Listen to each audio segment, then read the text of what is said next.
following is a conversation with Erin Kenny, the CEO of Nutrition Rewired. Erin is a registered dietitian with a master's in nutritional science. She's done an amazing job in building a business up that helps people take control of their lives through modulating their diet, improving their gut health, and ultimately looking after the gut microbiome. Today's conversation was far-reaching. We talked about fibre, we talked about gums, we talked about artificial sweeteners, carbohydrates, fats, proteins, supplements. This was pretty much a to Z of what to do to look after your gut health, what works and what doesn't.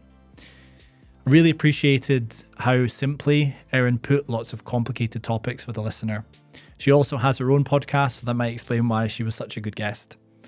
This is an amazing episode for anyone who's wanting to enter into this field, but we also digged into some technical aspects and I learned a lot over the course of the conversation. This is Inside Matters. My name is Dr. James McElroy. I hope you enjoy it.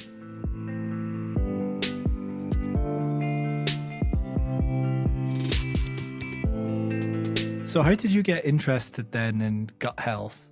It was a very selfish journey for me. I, from a very young age, struggled with digestive issues. They had to take me off of being breastfed when I was a baby and got onto formula fed, and I was struggling with a ton of digestive issues, and basically they just slapped me with the diagnosis of lactose intolerance.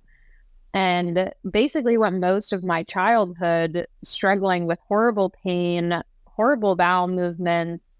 I will honestly say that a majority of my childhood was spent in the bathroom because of how bad things were with my gut. And I really didn't have much help. It was kind of just, let's watch out for dairy and let's watch out for, triggers and things like that. But it was kind of just, take Imodium and hope for the best. So fast forward, as I started to get older, I was a full-time athlete. I was, in high school and really wanted to start taking care of myself. I struggled with mental health issues.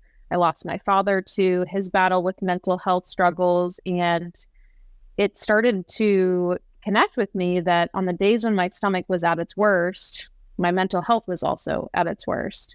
And so I was starting to make these connections and, learn, and spent a lot of time on Google, which we all know is not a reputable source of information, but nonetheless, I was interested in seeking alternative ways to help support my body. And when I went to college, I didn't really know what I wanted to major in. And I thought, nutrition sounds like something that I could use some support with, considering everything that I'm going through and, the things that I've read online. And from there on out, it was just about healing myself. I learned, after being on a decade of medications, from birth control to fix the hormone imbalance, from PPIs to address the chronic acid reflux, I was just being thrown medication after medication because doctors were just treating symptoms.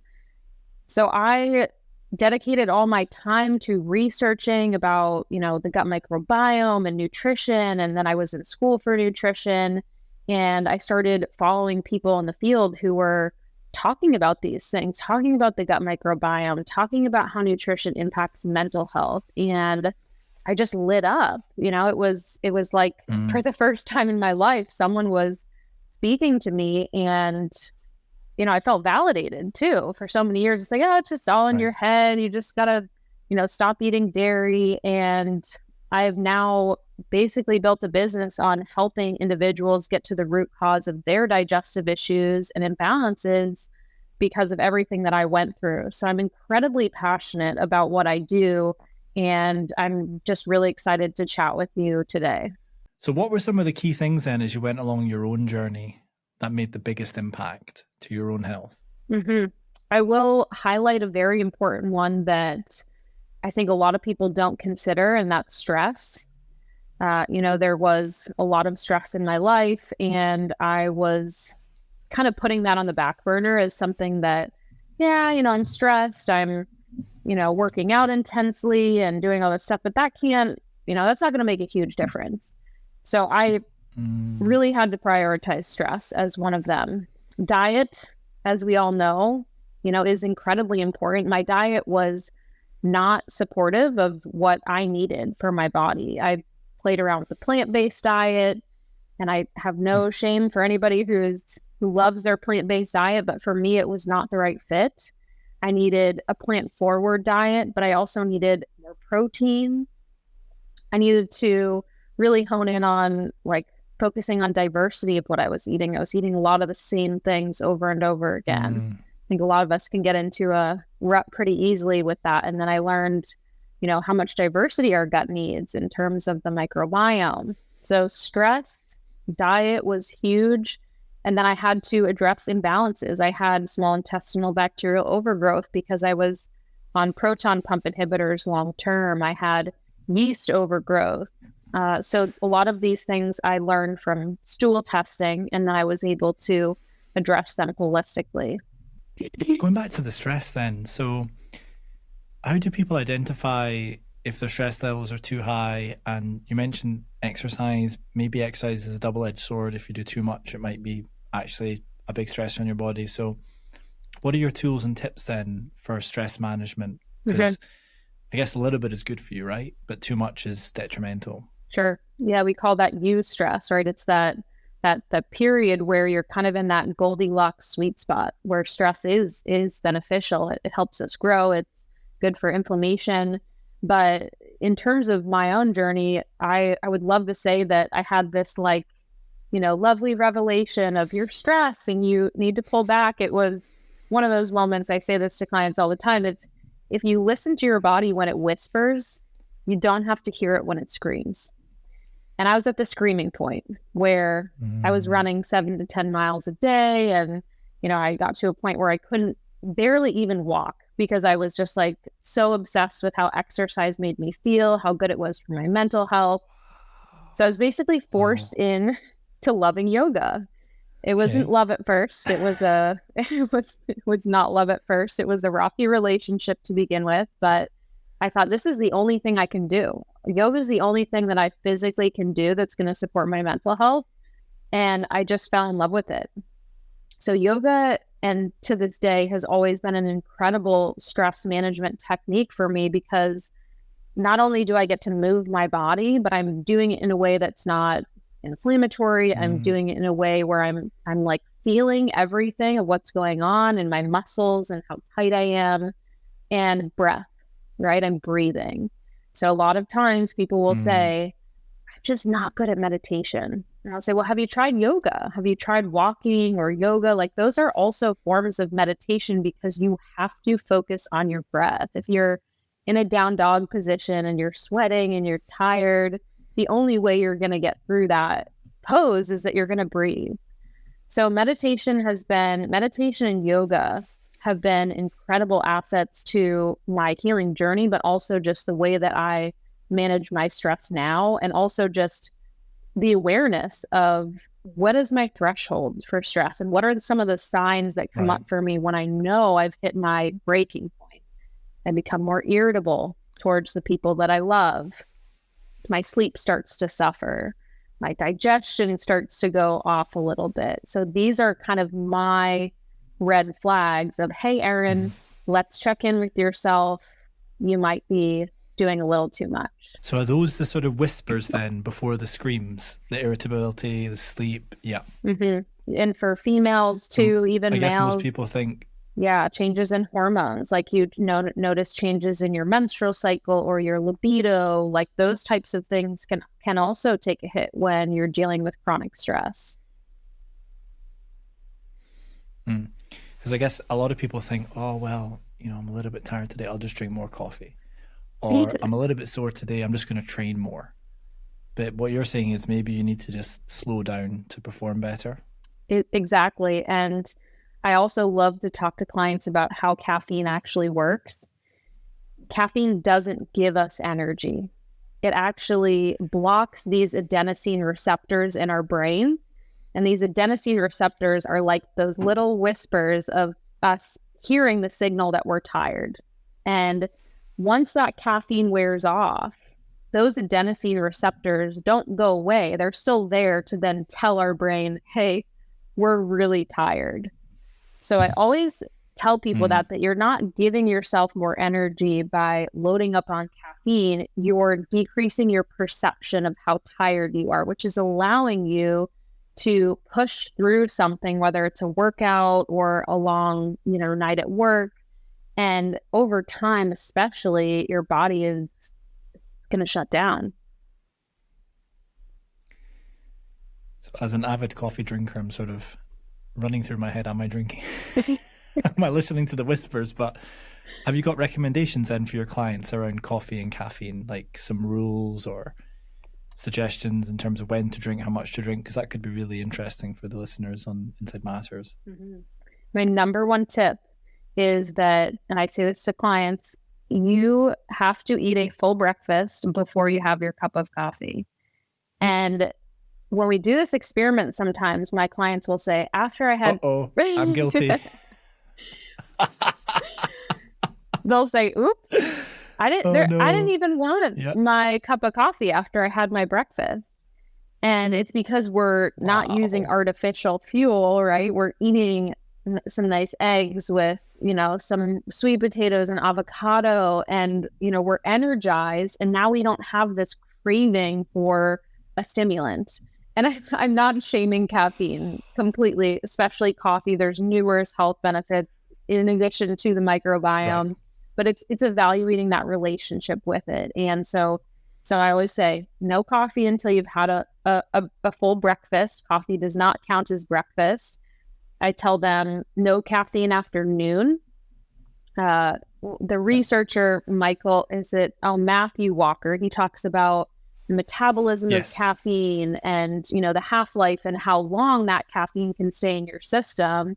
And you could be laying in bed at night if you had your cup of coffee at 3 p.m. and you're still metabolizing it in the middle of the night, impacting your quality of sleep. And then the cycle just starts again, right? You wake up, you're exhausted, you're groggy. And that's because, the later in the day that can impact your sleep. So if someone, maybe like me, who wakes up in the morning and finds a way over to the coffee, I know myself, it's like part of the routine, and I kind of love it, to be honest. But so someone's addicted to that morning routine and they come to you and they become a client. How do you get them to break that cycle and get into the routine of, I don't know, maybe a cold shower, and then they come in, they've had their breakfast, then they have their coffee? Is it a slow process, or do you just say, right, that's it, cold turkey? I'm never militant with my clients ever, because I'm also human, and I also understand that, when we make changes, that they don't need to happen overnight, and it certainly doesn't usually feel good to our nervous system or mental health wise when someone says, just cut it out. And now, don't get me wrong, I've got clients that are all or nothing, and they just, when I tell them generally what I've just told you, they'll say, forget it, I'm cutting it out. I want to do this. I want to do it perfectly. Wow. That's a type of person, right? So when we start, I get to know what their relationship is like. I had a client one time, and she had this, whole setup in her house. The whole side of the wall was dedicated to coffee. So with a client like that, we're going to say, okay, let's maybe switch to a decaf, or switch to, less of a serving and put more, almond milk in it to just cut down on the portion. And then we work our way towards maybe after breakfast. But there's lots of alternative things that you can do to still have that routine. So I'll just give my example. I drink a bone broth hot chocolate in the morning, and that bone broth hot chocolate, it doesn't, contain loads of caffeine. It's still got the gut health benefits. It's still bitter because of the cacao. And so I drink that. It's got 20 grams of protein, and it's warm, and it still gives me that. So people can find, there's all these medicinal mushroom type of blends and things like that. So if you can find something that you like that isn't that, burst of caffeine and acidity to your stomach on an empty stomach, then that might help the transition be a little bit easier. Thank you so much for that example. Mark, who's one of the hosts here at the podcast studio, has bone broth and cayenne pepper. Okay, there you go. In the morning. Yep. And bizarrely, I was speaking to him on Tuesday because we were planning for the week, and we were talking about you. And I said, because he was drinking in the same type of Yeti coffee mug as me, and I was like, "Oh, nice mug! Like you're one of the good guys." Is that coffee? And he explained that no, this is bone broth, and it's part of his routine to get great nutrition in the morning, and it's still warm, and as you say, it sort of feels like a coffee, but it's not really a coffee. So, I'm going to go for it. I'm going to start my day with some bone broth. I expect a report back. Maybe, I'd love to hear from you.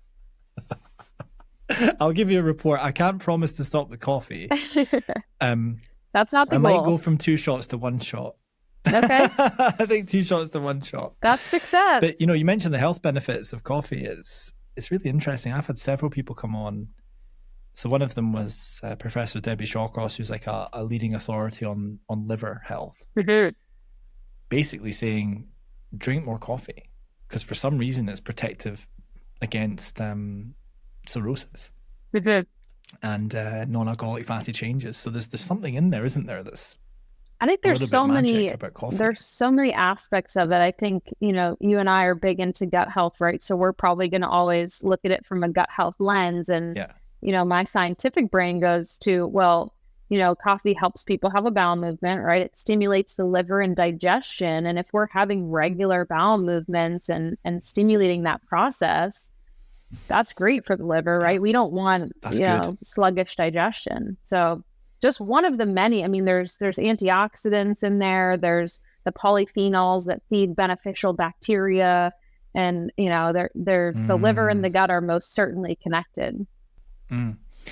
So could you maybe walk the listeners through some of the other things you try and help your clients with? So that you mentioned stress, diet. Maybe we can unpack diet a little bit more because that must be huge in terms of, taking control of your health and your microbiome and your gut.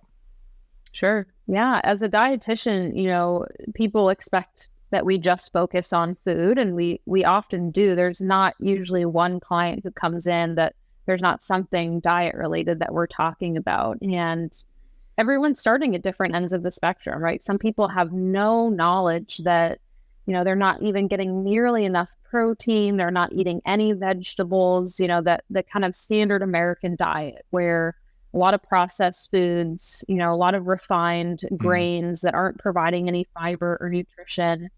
So there's so many different ends of the spectrum of things that we work on. And then you have, clients who have overgrowth or SIBO, like SIBO, for example, small intestinal bacterial overgrowth, and they're eating super clean, air quote clean, where they're not touching a processed food. They're loading up on fiber because they've been told fiber, fiber, fiber. If you want better gut health, eat more fiber. And that's making them feel worse. So there's that end of the spectrum where we have to obviously address the underlying root cause, but we need to simplify their diet, make it easy for them to break things down a little bit, give their gut some rest.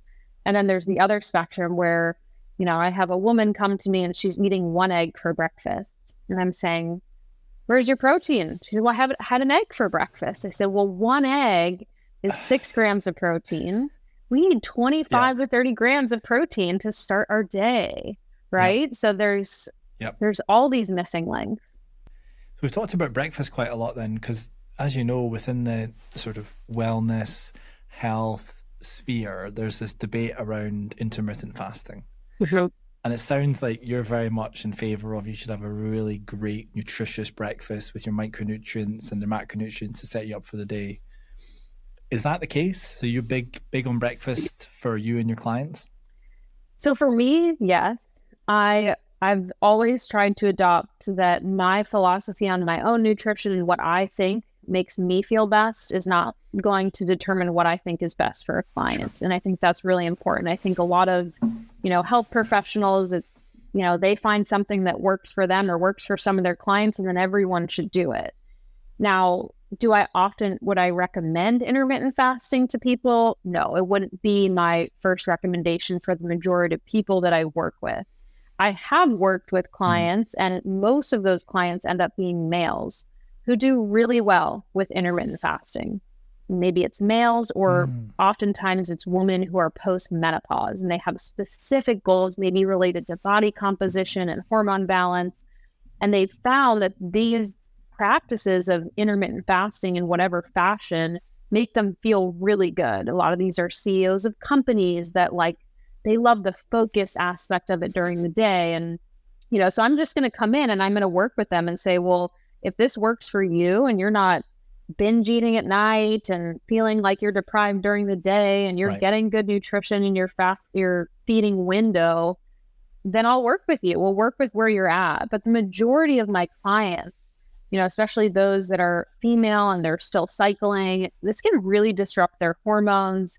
It can disrupt their ability to work out during the day. And so we have to really personalize that if it's going to be part of the protocol. And the research that I've seen, my biggest concern is the body composition. I've seen the loss of muscle mass be a potential. And I think that's a huge issue for a lot of people, right? We all need nice, lean muscle mass. And if fasting, if we continue to see research that fasting negatively impacts our lean muscle tissue, I don't love that. Yeah, I mean, intuitively, it makes sense, right? You stop consuming calories, you've got no protein intake, therefore there's no amino acids moving around. So it kind of makes sense that your body's going to look for energy within itself. Yeah. And I guess muscle is a target. It's probably less desirable than fat and certainly your glycogen stores. For sure. But it kind of makes sense that it forms part of that, source of energy that we need. Our bodies are incredible. And just on the muscle mass thing. Oh yeah, absolutely. And on the muscle mass thing then, I guess maybe some women listeners might think that doesn't really apply to me. That's for men that lift and train and work out. But that's not the case, is it? It's just as important, maybe even more important. I'm not a buff woman. Okay. I get, up to 130 grams of protein per day. And I'm not, what a lot of women would think I would turn into by eating as much protein as I do. But I will tell you some things about me is that I'm very strong. I'm very strong in the gym. I have a good lean body mass. My hormones are balanced. I don't have cravings for sugar throughout the day. Those are the things that protein does for us. And so I think we need to understand that from a biochemical aspect, protein is essential. It is protective. It increases our metabolism. It's the only macronutrient that has a higher thermic effect of food. That's incredible. So we, just old school recommendations that always seem to sneak their way into further generations. So how does someone know, if they're not got the benefit of working with an expert dietitian like you, how do they know if they're on the right track for protein? And in addition to the actual macronutrient gram per day recommendations, how important is the source of protein for people? That's a great question. So we have two different types of protein. We have a complete protein, which is basically a protein that combines all of the essential amino acids, which amino acids are the little building blocks of what protein is. And essential, meaning our body needs them to survive and to produce the daily functions and live optimally. So that's an essential amino acid. That's a complete protein. Those food sources are things like meat, fish, eggs. These are animal proteins. And then you have the incomplete side where we have incomplete proteins. And these are going to be plant-based foods. There are a few plant-based foods that are complete proteins, but the majority, things like beans and lentils, these are not complete proteins. So they're just missing a few of those amino acids that we need for essential daily living. Now, this doesn't mean that non-complete proteins are not beneficial, but the requirement of how much you would need per day slightly goes up because the digestibility, how able we are to digest these proteins, is not as efficient, if you were to eat eggs or a piece of fish, for example. So my approach is try to get some really good quality complete proteins in your diet, and then also get some incomplete protein sources in your diet, like lentils and beans and nuts and seeds, if that's something that works with, your individualized physiology. But this idea that everything has to be a complete protein, I think is also, too far left because, bone broth isn't a complete protein, but it's still an excellent source of protein. And I'm still going to have, salmon for dinner, and I'm going to hit my total, Right. amino acid needs for the day, if you will. And the total amino acid needs for the day, how does one calculate what they may or may not need? That's a great question. So the amino acids themselves, you could use something like, I think Chronometer might do this on a very, specific level. I don't know if it goes that into detail, but we look at the total grams of protein as a dietitian, so we're looking for usually around 1.2 up to 2 grams per kilogram per day of protein for each person. So the minimum, like the USDA requirements for protein, we're talking 0.8 grams per kilogram per day for a person, however you need to convert that. But 0.8 is not a recommendation I use for any of my clients. We're always going above that, especially when my clients are more active or they're looking to optimize their body composition. Yep. We're looking closer to like up to 1 to 2 grams per kilogram.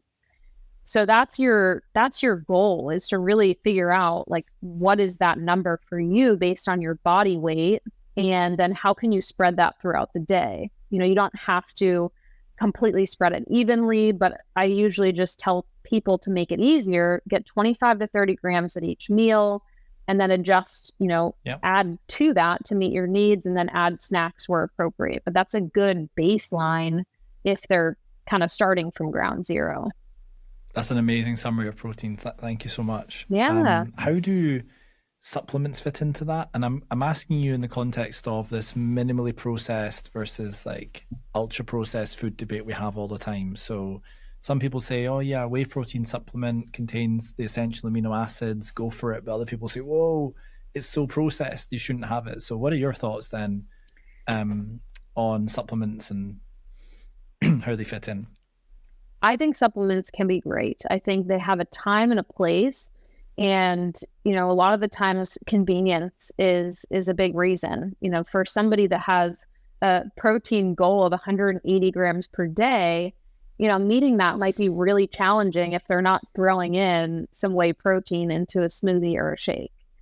Whey protein is excellent. Yes, it's processed, but so is your oatmeal and your brown rice and your ground meat. Like everything is processed. And if you choose grass-fed, protein powder, a whey protein powder with minimal ingredients that maybe just has whey, maybe some, sweetener and something to just add some salt or whatnot. But if you have like a 3-ingredient protein powder, it's high quality grass-fed, and you add that to your smoothie, you're doing wonderful things for your body. So I think it really comes into when you see these, those, bodybuilding companies always start these protein powders, and it's, strawberry cheesecake or cookie dough. Yeah. And I used to eat these. So I'm not saying I've never tried them. They do taste good. They do. They taste just like they say they do, or at least when you're, eating healthy, they do. And, that's when we get into the long list of ingredients. We see, binders and gums and artificial sweeteners, and we see, things that can really not make us feel good, especially from a gut health perspective. So a good quality, one that's been maybe tested for heavy metals, things like lead, that can be common in plant-based protein powders, arsenic. If we get a good quality protein powder, minimal ingredients, high quality testing, ask for the certificate of analysis from the company, then you're going to help yourself out if you're struggling to get your protein intake. Thank you for that. I've got so many things written down to ask you now. I'm actually not even sure where to start. I've got fibers, gums, sweeteners, heavy metals, other macronutrients. Before I jump into sort of more supplements and the sweeteners and the heavy metals, I'd kind of like to round off the diet piece with you more generally. So maybe talk a little bit about fiber, fruit and veg, talk about carbs and fats. So, yes. When you're working with all your clients and for yourself as well, how do you build like an optimal diet? Big question. Yes. No, it's a great one. How do you create like an optimal regime? Absolutely. So we start with, again, base. Like we kind of find this base for people to start. And that's where the 3 meals per day comes in. If someone's not used to eating breakfast, we're going to try to get them to start eating breakfast, lunch, and dinner, or we can call it meal 1, meal 2, meal 3, whatever your schedule is like. And at that meal, we're aiming to get, again, that 25 to 30 grams of protein. We want to hit half a plate of vegetables that are colorful. Usually like darker leafy greens tend to be an area that a lot of people struggle. So we try to look for those dark pigments. And then the other portion of that, usually I say like a fist of carbohydrates minimum at your meal. And we try to choose carbohydrates every meal. Yep. And we try to choose carbohydrates that are more complex. So things like higher fiber carbs. So if you're looking at a label, you're going to see fiber there. But if you're just in the produce section and you're looking at carbohydrate sources, potatoes have fiber, both sweet and white potatoes. Things like quinoa, plantains, bananas. These are all sources of carbohydrates that are very nutrient dense. If a client's more active, those carbohydrate intakes might go up. We might be consuming more carbohydrates per day. And then fat is incorporated into those meals. We try to focus on healthy fats, particularly omega-3 fats. So things like wild-caught salmon. We're looking at things like mackerel, sardines, herring. These are omega-3 rich fats that we have to get 2 to 3 servings per week. So we've got 3 meals per day: protein, vegetable, carbohydrate, healthy fats included. And then we kind of go from there. We say, okay, are you working out? Okay, well, we need a pre-workout, post-workout routine. And how can we adjust there? You're training for a marathon. Okay, your carbohydrate needs go up significantly. We're going to have to adjust that. But once we have that base, and you don't have to focus so much on the grams of fiber, although we are aiming for about 25 to 35 grams per day. If you're choosing complex carbs, if you're choosing half your plate of vegetables, then you're likely going to hit your fiber needs for the most part. It's going to happen, right? It's going to happen. Just by default, because it's quite difficult to find the fiber on the foods and to figure out. Yeah. Yes. And if you're focusing Sorry, there's a bit of a lag. You please continue, please. Sorry. No, I was just going to say, so if you're focusing on getting the majority of your foods from less processed foods, then you're, again, likely to hit those fiber goals because you're going to be choosing those types of fruits and vegetables and things like that just naturally come with, the benefit of the fiber. Absolutely. I'm going to just push you a little bit on ketogenic diets, and people even go more extreme and they have these carnivore diets. And you've been quite clear in your recommendation around you should have some carbohydrate with each meal. So could we just unpack that a little bit and what some of the, why is that part of your recommendation versus, just eat meat and veg, for example? Mm-hmm. So the main focus there is blood sugar balance. And this is something that people think this is a discussion just reserved for people who have, say, diabetes. They got to watch their blood sugar and, we've got to make sure they don't eat too many carbohydrates. But the reality is we all should care about blood sugar. Blood sugar impacts our cardiovascular system. It impacts our mental health. It impacts our hormones. It impacts our muscle growth and maintenance. So having stable blood sugar throughout the day is absolutely key to optimal performance, energy, all those things that we're talking about. And so being able to get a steady, adequate amount consistent throughout the day is going to allow that blood sugar to just kind of have this nice little up and down throughout the day. And we're going to stay within this nice range that the body likes to stay in for optimal health. When you go get your blood work done and you get your hemoglobin A1C tested, that's your report card of how well you've been managing that blood sugar over the past 3 months, how well you've been staying within that range. And when you don't eat carbs for breakfast and you don't eat carbs for lunch, and then you have a carb dinner, you're more likely to see a larger spike in those blood glucose levels. Again, this isn't the case for everybody. If somebody has been on a low carb diet and they've maintained that and their blood sugar is great and they're feeling awesome, I'm so happy for them and I would support them in that way. But for the majority of us, we have these habits where our carbs are not distributed properly. We're not eating the right amounts. We're either eating too much in one sitting, not enough at one sitting, and we're wondering why we're craving sugar all the time and why we're tired all the time. And if we just got high quality carbohydrates at every meal in adequate amounts, not overdoing it, not underdoing it, we might find a really healthy balance. And not to mention, the trouble with those low carb diets is the number one symptom is constipation, because these carbohydrates feed our beneficial bacteria. I probably see 10 to 15 stool tests per week. And anytime I see someone come in with a carnivore, keto, low carb diet, they have very low beneficial bacteria. And it is pretty much causation, right? We can pretty much assume that the correlation there is because they're not feeding those beneficial bacteria. So my theory, 100%. The keto diet, it's originally designed for medical purposes, and it's incredible for, patients who are diagnosed with a type of epilepsy, and it has changed their lives, reduced the amount of seizures that they have. I don't think that the majority of the United States needs to be on a carnivore or ketogenic diet, especially long-term. We don't really know the long-term effects of eating, a ketogenic carnivore diet.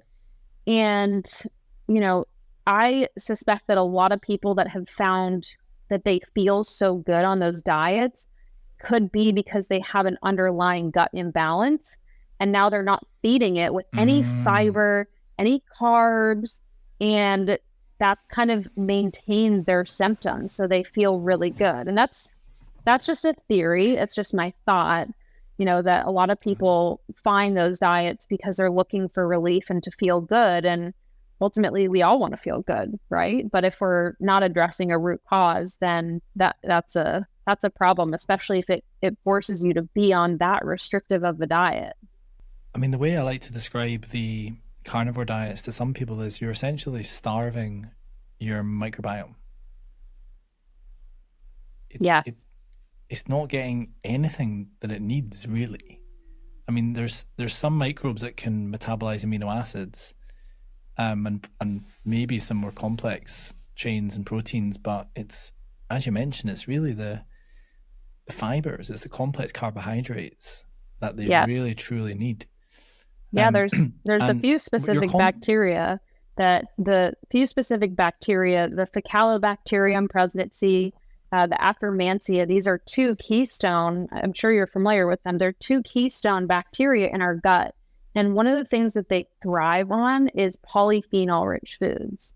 Polyphenol-rich foods are going to be things like our berries, our, pomegranates and grapes, and those dark pigmented fruits, and leafy green vegetables, which wouldn't essentially be allowed on some of those diets. And those are keystone species for protecting our gut lining or 100%. Protecting us against things like inflammatory bowel disease.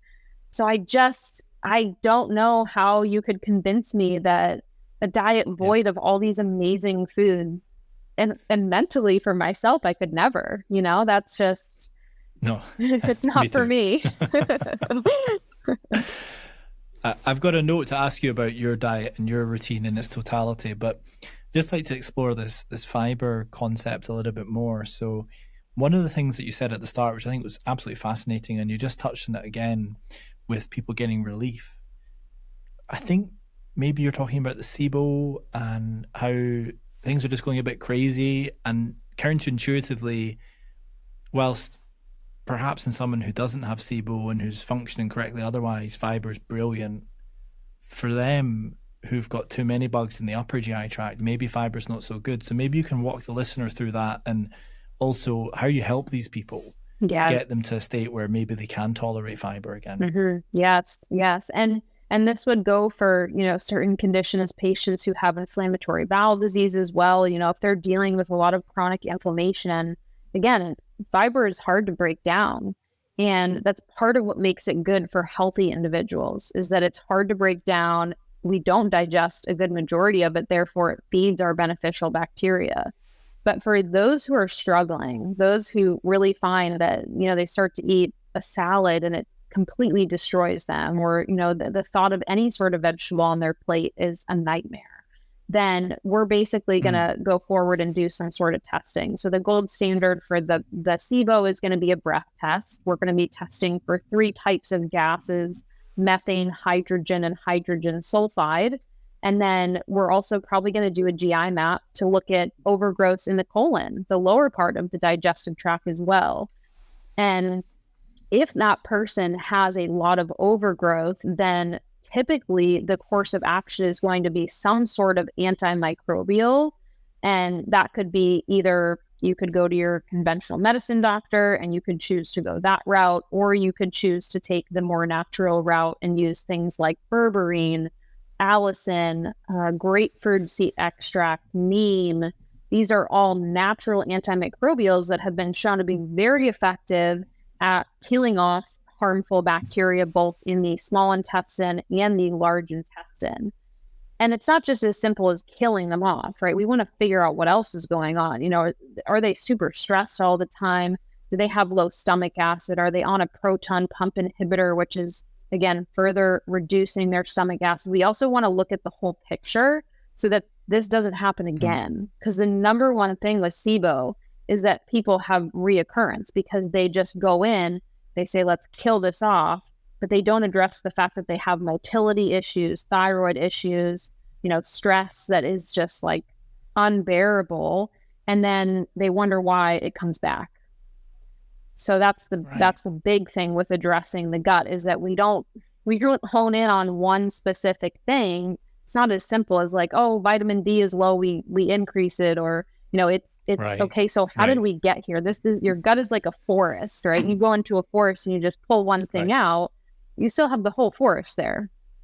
So how do you then, in your practice, help your patients with SIBO? Do you recommend the berberine, the grapefruit extract, that kind of thing? And have you had good success with people? Yes. So those are the herbs that I like to use. Those are a few of the evidence-based herbs that have been very effective with my patients. And I've seen a lot of my clients get better with just a few rounds of these. Some, they do 1 round and we've addressed everything else and they're totally better. Some of my clients have had to go through 2 or 3 rounds of it to really fully get rid of it. But we'll retest and we'll continually see those levels go down and down and down. And it's amazing to see people feel better. You start to see their iron labs start to go up because they start absorbing their nutrients, their vitamin D levels start to go up. It's a fascinating, progression of how people can be impacted by SIBO. And for so long, the statistics show that about 70 people who are diagnosed with IBS actually have SIBO. And they'll go their whole lives not knowing that because they're just going to say, well, I've got IBS, got to, be careful, follow a low FODMAP diet. And they don't ever think to look further. And most doctors, some of them don't even, we were talking about belief systems. Some of them don't believe that SIBO is a thing when it's clinically documented. Still to this day, for sure. It's still not widely accepted amongst the medical community, and some of the things you're talking about in terms of using these natural means rather than the classical antimicrobials, also we're just not there yet, I don't think. What's your experience? And there's a lot of great doctors out there, especially gastroenterologists, and I can't give you a long list of them, of great doctors that I know. But I can give you, some experiences from clients who their doctors are really open to, they have a good understanding. They see this in their practice every day. A lot of the doctors that say they don't believe in it, they're a little outdated, right? They haven't been keeping up on the research. They have not been seeing patients and truly hearing them for what their symptoms are. And I think that there actually is a large amount of physicians out there who are truly taking it seriously and treating. And there's a lot of doctors who are very quick to treat for SIBO with antibiotics, and they do recognize how important it is. But, it's just unfortunate that there are some out there that are leaving patients, feeling very defeated. And with regards to the herbs that you recommend, is there like this is the entrepreneur in me now, just my mind's going, is there like, one supplement that has all the key elements in terms of all the herbs that have been beneficial? Or do you ask your patients, well, just maybe try a bit of the grapefruit extract, maybe try a bit of the berberine and see what happens? Yes, that's a great question. There are formulations of herbs out there that are designed, or supplements out there that are designed specifically for SIBO. So they'll usually have a combination of, some of those more broad spectrum antimicrobials. I typically use them in a more isolated fashion because I love using tinctures. I like to try to reduce the amount of pills that a client will take. So oftentimes, it will be like 3 times a day, you're doing your drops of oregano, your drops of neem, and then we'll do a berberine in a pill form. And, we do that for a course of 4 to 6 weeks, and then we reassess symptoms. But there are formulations out there. There's ones that are even more broad spectrum that, are going to have additional things like wormwood in them and, things that can address yeast and candida. Knowing that those things can sometimes coexist. But the benefit of my practice is that I'm able to test with clients and I'm able to see like, okay, how can we really hone in on this? And instead of doing this broad, formulation, we do something much more specific to what you need.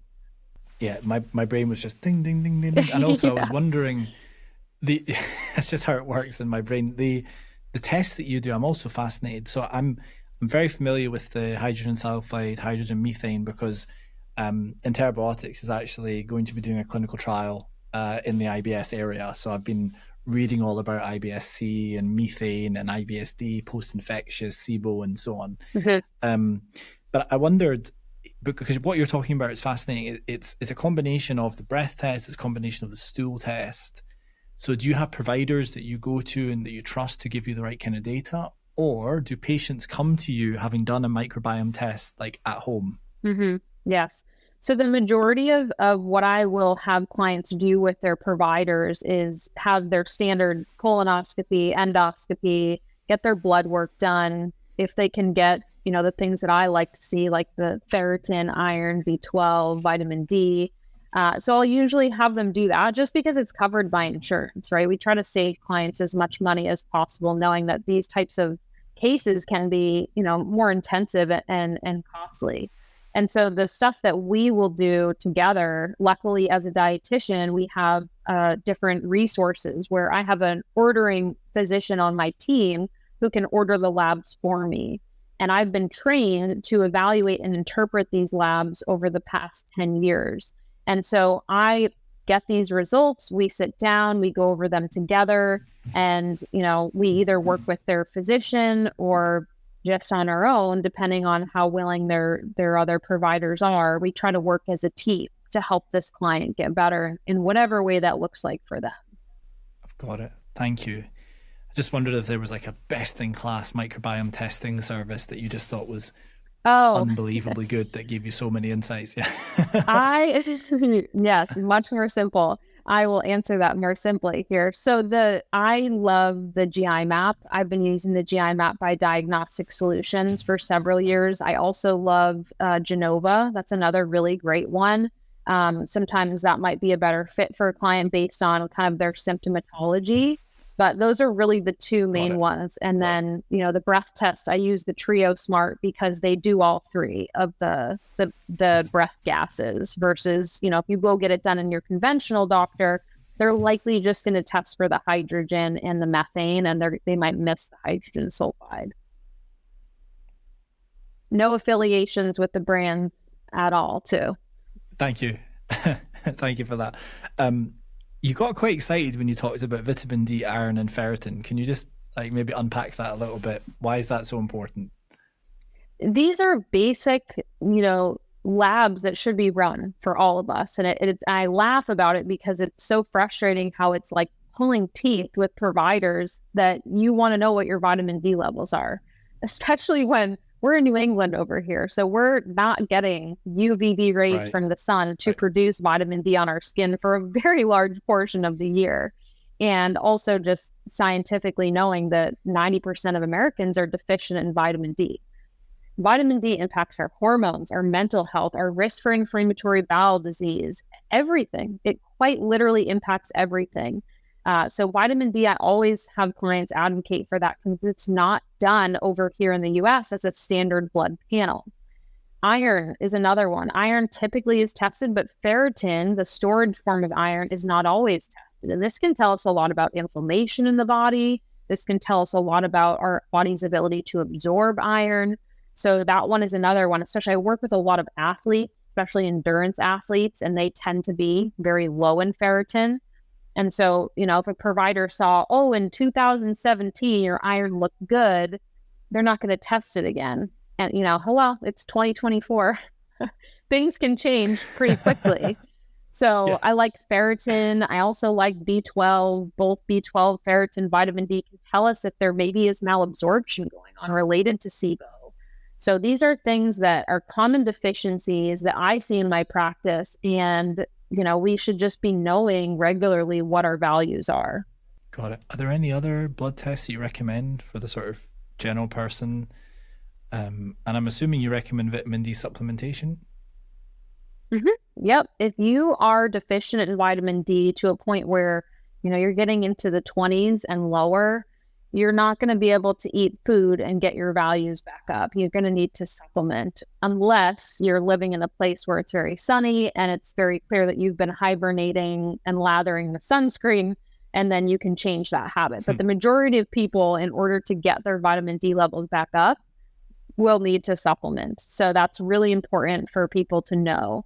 And you always want to take vitamin D3 plus K2. K2 prevents us from absorbing too much calcium into our the vascular system, which can increase your risk for cardiovascular disease. So vitamin D3 plus K2, always have that combination together, and just make sure that you're advocating for it. If you have a deficiency in vitamin D, you're going to need to supplement. There's very few food sources of vitamin D, and those really aren't likely to move the needle if you have a deficiency. And on the subject of supplements, do you recommend anything else? Like, for example, a greens powder, which are all the rage at the moment? Yeah, I don't recommend those supplements. There's some out there. There's ones that I've taken that I feel really good on. The athletic greens was a big, it blew up, and they sent me a sample, and I thought, this is like another greens powder. And I'll be honest, I felt really good. I'm not going to lie to people. I felt really good when I took it. And that could be due to the fact that it's basically like a multivitamin, and it's got adaptogens like ashwagandha, which I love ashwagandha.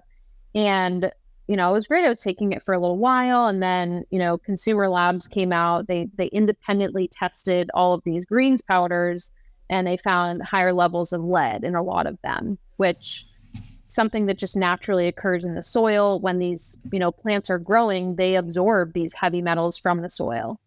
And lead is not good for us, as someone might imagine, that getting lead in higher doses regularly, ideally we want no lead, but we're always going to be exposed to some level of heavy metals. But when you take something and you concentrate it down, that means you're going to get a larger dose in a small serving. And so, certain brands that I mentioned, were above the limit that I would consider safe to consume on a regular basis for optimal health. And so I, stopped using that. And I really caution my clients to be using these powders, even if they are passing heavy metal testing, they're not a replacement for food. If someone's really struggling, they might offer some assistance. There are certain fruit and vegetable capsules out there that have passed heavy metal testing, don't have any fillers in them. The brand like Juice Plus, for example, over here in the US, they seem to kind of pass with flying colors. So I would say, I think of someone like my grandmother who, she maybe eats like 2 meals a day, if even that, and she doesn't touch fruits or vegetables. She might be a good candidate for someone to take these fruit and veggie capsules just to get something in her body. But for the majority of us, we don't need 17 different, powders and vitamins in one sitting. First of all, it's really tough for our body to absorb that all at once. So you've got that aspect of it, where are you really getting all of the nutrients out of it? Number 2 is the heavy metals. And number 3 is there's typically lots of additives to them, artificial sweeteners and flavors and things like that. So I don't I don't recommend them, but I'm sure there are times and places for those in people's lives. But the majority of us should be just focusing on high quality foods from our diet. Erin, this has been such an educational journey for me, in addition to the listener, because I also take AG1 once or twice a day and have done for quite a long time. Also a powder called Vibe Greens. And I had no idea about the heavy metal piece. Just no idea.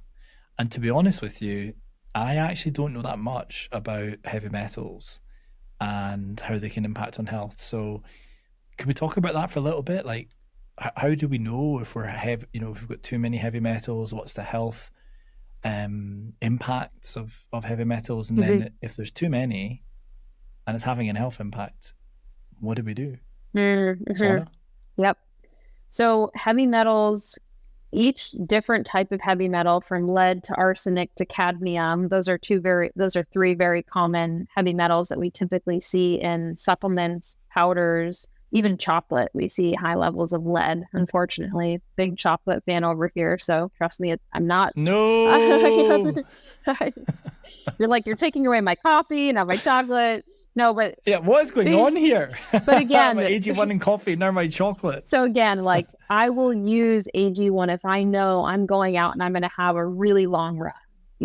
That's the kind of thing I'm trying to really educate clients on, is like, I'm not taking it every day, but I'm not never using it because I like the way it makes me feel. I'm also consuming chocolate regularly, but I'm choosing brands that are at least not the highest in lead.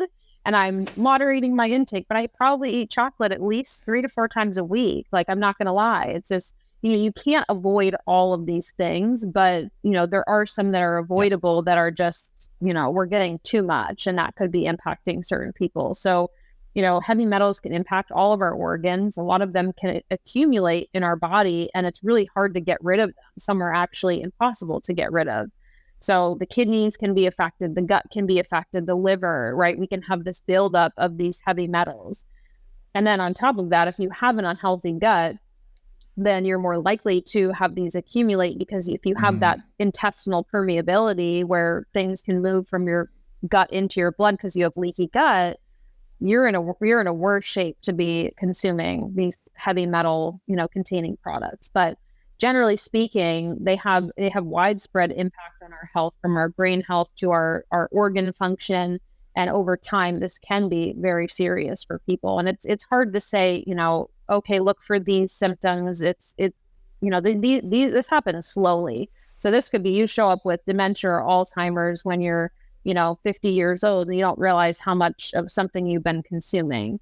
But there's testing that you can do. There's hair mineral analysis testing that can look at heavy metals, which can be really helpful. Mercury is another one that will accumulate in the body, and even just reducing your high mercury fish can really help your body work more efficiently. And then, you can kind of go back to working in moderation versus eating high mercury tuna for lunch every day, for example. So this is a very big stressor for me, is like, we need to think about moderation. We don't need to fearmonger people into being afraid of consuming chocolate or, things like that.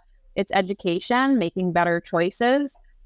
And then if you are someone who has really poor detox, methylation issues like MTHFR mutations, poor gut health, we might need some extra support with heavy metals. So we might use certain like green algae to help just pull heavy metals out of your system. We might use things like N-acetylcysteine, which, helps upregulate glutathione levels in the body. These are things that essentially what we're doing is we're working on chelating, things like charcoal and algae, green algae vegetables. And then we're working to support the liver and all those other upregulation processes that naturally happen in the body. And then we support the gut, and we support sweating, and we make sure our bowels are moving, and, we make sure nutrient deficiencies are addressed. And that helps us just ensure that we're, well-oiled machines that can handle, the daily toxins that we're always going to get no matter what, right? We're always going to get these things, but how can we educate ourselves, make better choices, and reduce our total heavy metal load? What are some of the signs and symptoms that someone might have if they're sort of high in heavy metals? So kidney issues can be a big one. Having, kidney. So if you're doing blood testing or things like that, if you're, consuming a lot of brown rice, very high in arsenic, that's something that over time, especially with smaller kids, they're even more sensitive to these levels of arsenic, for example. But kidney issues, liver issues, brain. If you're noticing, like I said, early signs of Alzheimer's, dementia, Parkinson's disease. There's even, this is not my expertise, but, a lot of dietitians who focus on the autism spectrum disorder, ADHD, a lot of discussion around how they have a harder time with detoxification and some heavy metal accumulation. And so, refer to them for more information on that. But I've learned from other dietitians about how that can be, a way that these types of things can show up. Gut issues, heavy metals can really disrupt the gut microbiome. So, there's not really like obvious symptoms for a lot of people that you would say, oh, that's got to be heavy metals. Sometimes it's, your body just kind of slowly not functioning optimally and not realizing that your total toxic burden is just too high. Gosh, it just made me wonder. I mean, imagine how many people with autoimmune disease, for example, may actually just be too high in these heavy metals. And it's one of these things where the traditional classical medical community probably aren't that interested. Yeah, unfortunately not. And, it's a very broken system overall. And, I wish I had the solution. I wish that I could say that I could see things getting better in the future. But I think when you involve finances, when you put money into the picture, the priority of healthcare, preventative care really just seems to take the wayside, unfortunately. Yeah, I'm with you. So I'm going to bring us back now to some of the things I wanted to discuss with you. Artificial sweeteners is top of the list. So as a dietitian and expert in gut health, what are your thoughts and recommendations relating to artificial sweeteners? Because I think this is one of the ones that comes up the most when you speak to people. Yeah. So what are your thoughts? Yeah. So I've done pretty extensive research on the artificial sweetener side of things. And this, we can also call them non-nutritive sweeteners, right? Meaning that they essentially don't provide any nutritional value to our bodies. And the goal of why people are typically using them, right, is they're trying to cut back on sugar. They want something to taste good and they don't want the sugar addition. And while that is very appealing and we love that idea, that sounds, all in theory would be great for optimal health. But we do see some concerning research. We see some concerning research about the specifics on how these artificial sweeteners can impact our gut microbiome. So a lot of these are not fully digested and broken down in our gut, and they can make their way further down through the digestive tract and then feed beneficial bacteria. So if you have a pre-existing overgrowth, or, if you don't want these certain compounds feeding beneficial bacteria, then that might be, it might not be advantageous to the individual. A lot of these artificial sweeteners also can create a lot of gas and bloating, which most people come into my office trying to avoid. And at the end of the day, they're typically not in products that are, a potato or a piece of fruit. These are in products that are usually more processed, right? They're more heavily processed. Some of those foods that really just aren't the first choice for what we should be making. So do I think that if you have, a piece of gum once a day, you're going to destroy your gut health? No. But I think if you're putting artificial sweeteners in your coffee and then you're having a cookie with it at lunch and then at dinner, you're making this like keto dessert with artificial sweeteners, I don't know that that's going to be the best choice for optimal gut health, really. And so, you can, break down each individual artificial sweetener and say this poses this much risk and this poses that much risk. But in general, I just advise clients to really try to choose products without them, try to practice moderation if you're using them, and, pay attention to your symptoms and see, how you can feel if you don't have them in your diet. And are there any groups that are maybe better than the others? So like I've heard some people say stevia, the plant-based one is maybe better than aspartame, and some of the sucralose, that kind of thing. Do you have a view on that based on the research you've done? Sure. Yes. I think the one that I actually use the most is monk fruit. I've seen no negative side effects of monk fruit on the gut microbiome. I have seen, actually only positive benefits, especially from like an anti-diabetic standpoint, blood pressure standpoint. So I like monk fruit personally. I think that stevia can be a good choice. I think the only research that I would point to was that it could potentially lower the lactobacillus bacteria in the gut, which, is a very important type of bacteria that we have there. But stevia and monk fruit, they're quoted as being the safer choice, but you always have to look at how they're processed. Were they extracted using really harsh solvents like hexane? And, you go to the store and you see monk fruit, and then you turn around and you see monk fruit. Erythritol is the second ingredient, and erythritol is a sugar alcohol that causes a lot of bloating and indigestion, and can really just like rip people's stomach apart. That's what patients describe it. They're like, it feels like there's someone in there just ripping my stomach apart. So monk fruit can be great, but check your labels, because a lot of them can then have additional, sugar alcohols and artificial sweeteners that might really hurt your gut. So quality. Superb advice. And while we're on the subject, because you mentioned gums, tell us a little bit more about gums. Yeah. And after that, I'm going to ask you more about your business and your vision and how you've created your brand. Mm-hmm. I'll stop interrogating you and quizzing you about all these things, but I'm fascinated, and I know the listeners are going to be fascinated as well. Absolutely. So, No. what about gums? So gums, these are going to include things like, acacia gum and guar gum, xanthan gum.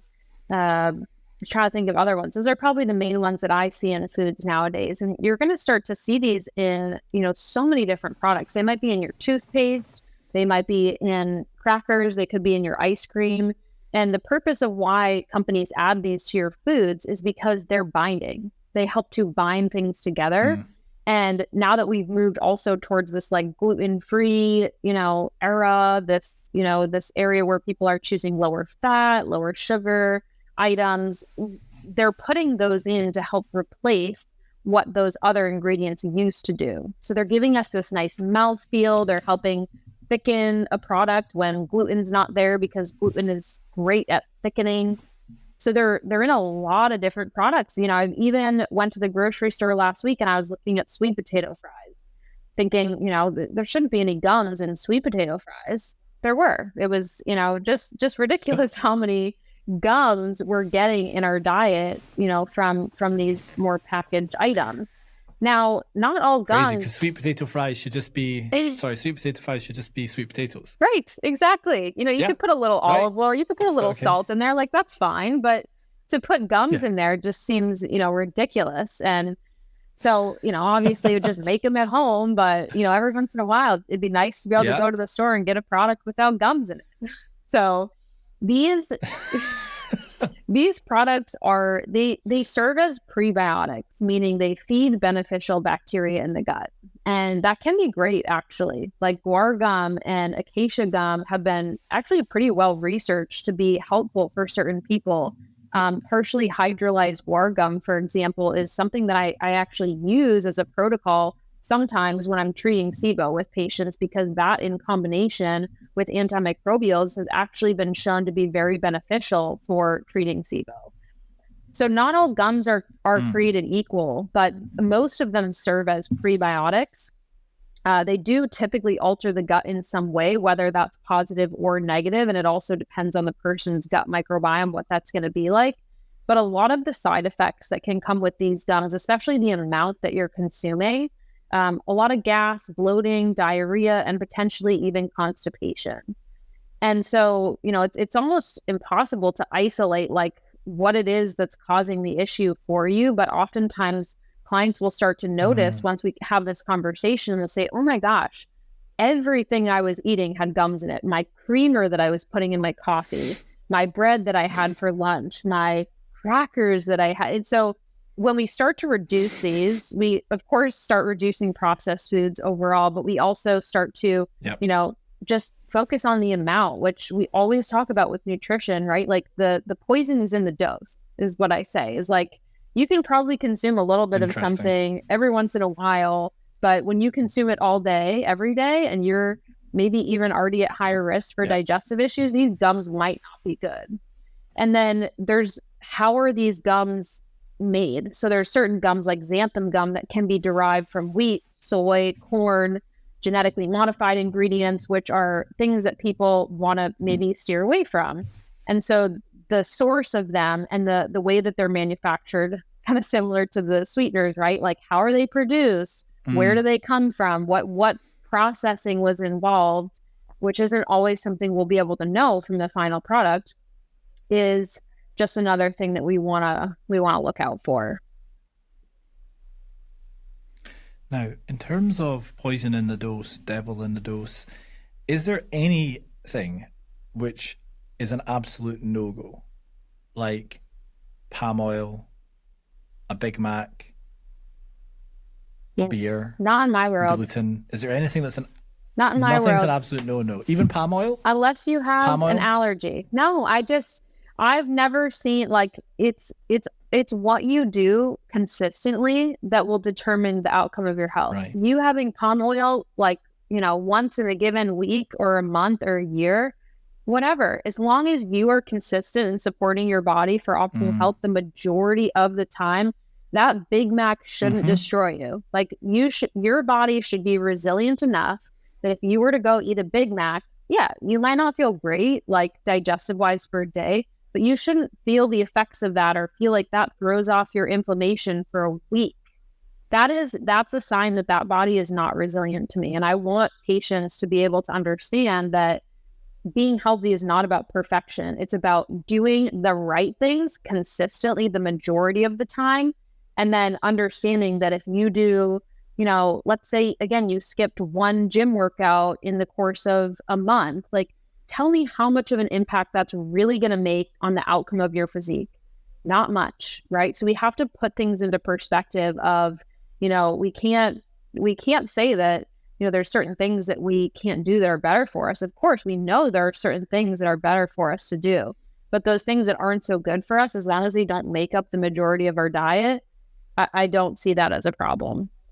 I can just feel the passion resonating from your body, and it's clear that this aligns to what you're doing on a day-to-day basis through Nutrition Rewired. So I think this is a great opportunity to segue into what you're trying to achieve through your platform. You've built a big following on social media, which is really impressive.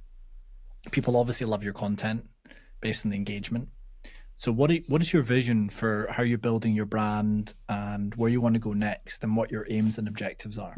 Yeah, this is a great question. And it's, this year has been a big year of, just kind of evaluation for me, just in this stage of my life. I'm just over 30 years old, and I, never really thought about where my business was going. Things took off really quickly. I wasn't necessarily ready for what was going to happen with my business. I just had a passion for what I was doing. And I just knew that, like, me and that other person on the side of that table or screen, we need to get together, and that's where the magic's going to happen.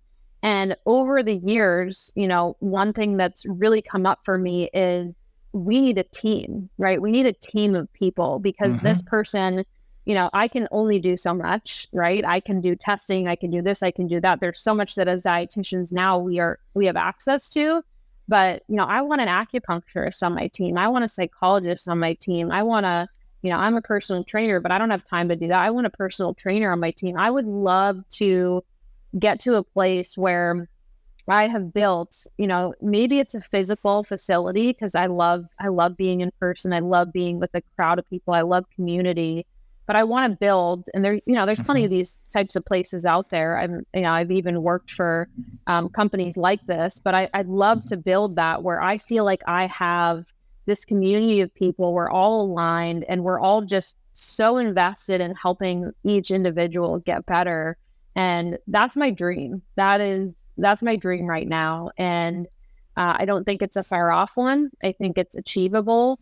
It's just a matter of, when is it going to happen? And I have full faith that it will happen at the right time. But, in terms of goals, it's just, how can I help more people, and in what capacity? Because I'm, I see clients all day, every day, up to 35 clients a week. And, I need more time, and I can't get more time, right? We all know that. So being able to get people better access to healthcare.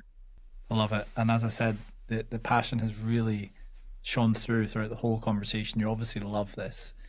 And I think it stems back from you essentially helping yourself through this journey. And now you're helping others through your training, your expertise, and also your self-exploration. So if people want to learn more about gut health, their diet, what dietitians do, have you got any resources that you recommend? And this opportunity to plug your own, of course. Where should people go to learn more? Yeah, I mean, there's, if people want to reach out to me too, if they're looking for specific like books on specific topics, whether it's acid reflux or SIBO or, specific goals of things that they're working on, please message me. I'm happy to send out any resources specific, because there's not like one guidebook that covers it all, unfortunately, unless you're, Human Nutrition Science is a great book, get something like that and you learn about just the basics of physiology. You can really, see things even on social media from a different lens, and it's empowering to really understand the science. But nonetheless, I have a great podcast, Nutrition Rewired, where I try to bring in experts and tie in this holistic health aspect. So, if you're looking for some free information and enjoy this type of long form content, then I would definitely check that out. Otherwise, I'm on Instagram at Nutrition Rewired, and I always try to, again, really provide people with practical free tips that they can take away to optimize their health, whether it's hormone balance, sports nutrition, gut health, really trying to cover all the different areas. But I would love to stay in touch. If anybody has questions or needs resources, I'm always happy to share any of those. Fabulous. You've been very, very generous with your time. Really appreciate it. Yeah, thank you. Thanks for having me. This is great. Really appreciate it.